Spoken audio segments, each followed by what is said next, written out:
మీరు మీ పల్లెవెందుకొచ్చేసరికి ప్రైజింగ్ అది ఎట్లా మీరు డిసైడ్ చేశారు? ప్రతి ఐటెమ్‌కి ఎంత ప్రైస్ పెట్టాలని what was your strategy behind it? జనరల్‌గా అయితే అందరూ చేసేదేంది, ఆ ఉన్న లొకేషన్‌లో పక్కన రెస్టారెంట్స్‌కెళ్ళి ఒక మెనూ తెచ్చుకొని, ఫోటోనో ఏదో తెచ్చుకొని, కంపారిటివ్ స్టడీ చేసేసి, ఒక రేట్ ఫిక్స్ చేసుకొని, తక్కువ, ఎక్కువ అనే దాంట్లోకెళ్ళిపోతారు.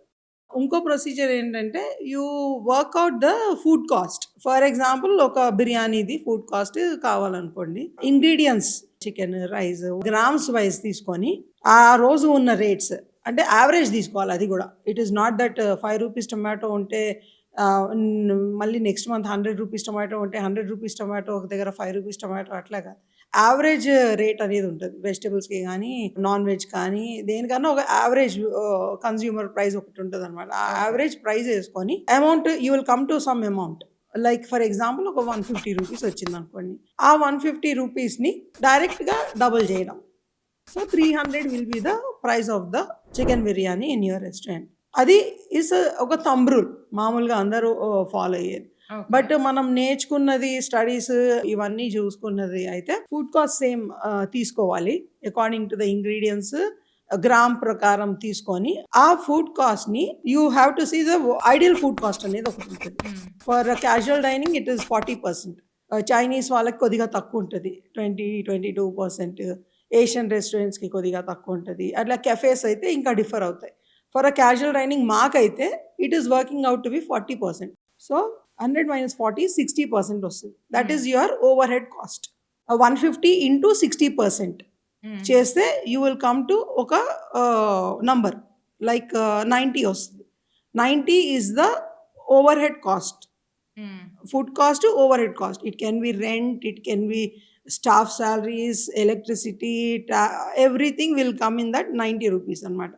150 plus 90 is 240 will be your price of the particular item on your menu. Atla you can arrive at that.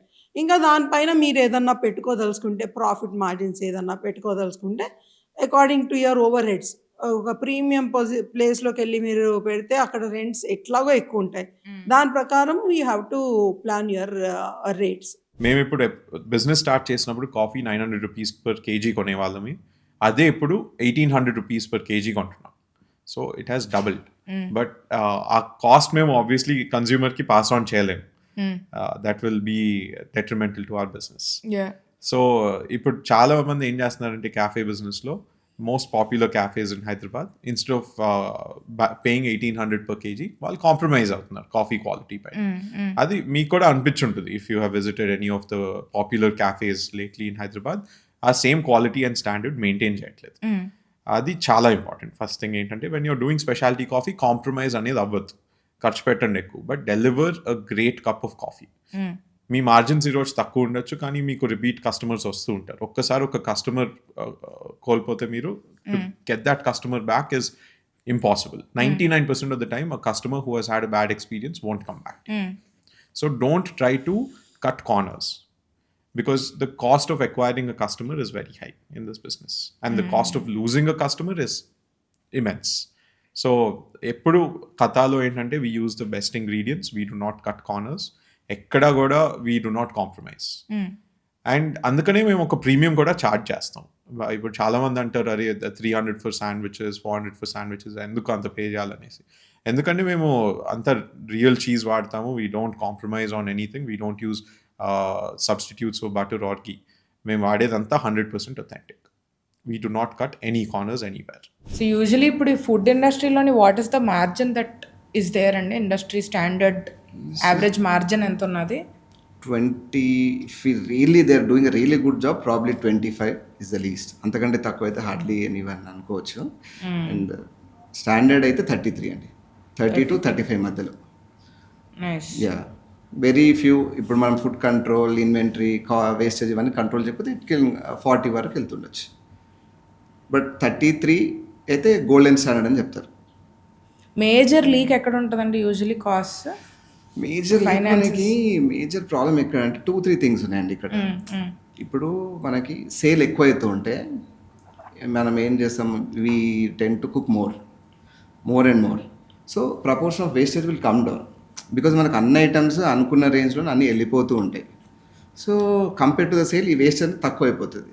అదే సేల్ తక్కువ అనుకోండి, అన్ని కుక్ చేయాల్సి వస్తుంది. ఒకటే ఐటమ్ పాపులర్ ఉంటుంది కావచ్చు, మిగతా ఐటమ్స్ ఉండకపోవచ్చు, ఈ ఐటమ్స్ వేస్ట్ అయిపోతాయి. సో సేల్ హయ్యర్ సేల్ ఉంటే మనకి ఆటోమేటిక్గా ఇన్వెంటరీ కూడా తక్కువ అయిపోతుంది. ఎందుకంటే మనకి number of portions we cook on a daily basis high.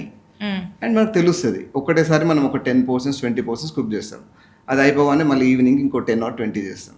So sale తక్కువ ఉందంటే ఓవరాల్ డేలోనే 4 or 5 వెళ్తుండొచ్చు. సో వాళ్ళు ఏం చేస్తారు, ఐ మీన్ ఇనీషియల్లీ ఓపెన్ చేసినప్పుడు సో ఎక్కువ పెట్టుకుందాము, so that we won't inventory or we're always good on the inventory, మన ఐటమ్ ఎప్పుడు అవైలబుల్ ఉండని చెప్పేసి జనరల్ ఇనీషియల్గా ఎక్కువ పోర్షన్స్ చేస్తూ ఉంటాం. కానీ అది వెళ్ళకపోయేసరికి కూడా that is also one of the major reason. Second thing ఏంటంటే మనం ప్రాపర్ రిపోర్ట్స్ నుంచి లాస్ట్ 1 weekలో ఏ ఐటమ్స్ ఎన్ని పోర్షన్స్ పోయాయి, లాస్ట్ 4 weeksలో యావరేజ్గా ఈ ఐటమ్ ఈ మండే ట్యూస్డే వెన్స్డే థర్స్డే ఇన్ని పోర్షన్స్, వీకెండ్స్లో ఇన్ని పోర్షన్స్, లంచ్ డిన్నర్ ఇన్ని పోర్షన్స్ అని మనకి ఇప్పుడున్న సాఫ్ట్వేర్స్లో you can easily get them. ఆ ప్యాటర్న్ ఏదో అబ్జర్వ్ చేసుకొని షెఫ్తో కూర్చొని ఎన్ని పోర్షన్స్ చేయండి అని కీప్ ఏ కంట్రోల్, ఆ కంట్రోల్ పెట్టేస్తే ఐ థింక్ మనకి వేస్టేజ్ అనేది చాలా వరకు కంట్రోల్ చేయొచ్చండి. నైస్. అండ్ ఇంకొకటి ఏంటంటే హై వాల్యూ ఐటమ్స్ ఉంటాయి, లో వాల్యూ ఐటమ్స్ ఉంటాయి. ఇప్పుడు మటన్ అనుకోండి, mutton is very expensive, sea food is very expensive. So ఇట్లాంటి ఐటమ్స్లో మనం అగ్రెసివ్గా కుక్ చేయము. చికెన్ ఆర్ వెజ్ ఐటమ్స్ సరే 10 portions అనుకున్నా we can go for 12 portions. So ఇట్లా హై వాల్యూ ఐటమ్స్లో we can we won't go aggressive on the inventory అండి. And ఇక్కడ యావరేజ్గా ఫుడ్ వేస్టేజ్ పర్సంటేజ్ ఎంత ఉంటుందండి usually?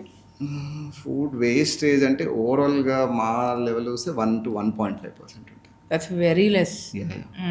And industry like average food wastage ఎంత ఉంటుంది? చెప్పలేను కానీ ఇంట్యూటివ్గా అగైన్ చెప్పాలంటే మాత్రం ఒక 4%, 4 to 5 ఆఫ్ ఓవరాల్ సేల్. అంతకంటే ఎక్కువైతే చాలా కష్టం అండి. Okay. 4 to 5 should not cross 4% అన్నది అనుకుంటున్నాను. సో చెప్పండి. Please go ahead. No, higher sale ఉంటే ఆటోమేటిక్గా ఫుడ్ వేస్టేజ్ తక్కువ అయిపోతుంది. Because sale figure is so high, ఈ వేస్టేజ్ అన్నీ మనకి కొద్దిగా తక్కువ లాగానే కనబడుతుంది. లో సేల్ ఉన్నప్పుడు డెఫినెట్లీ ఇవి సిగ్నిఫికెంట్గా మనకు కనబడుతుంటుంది.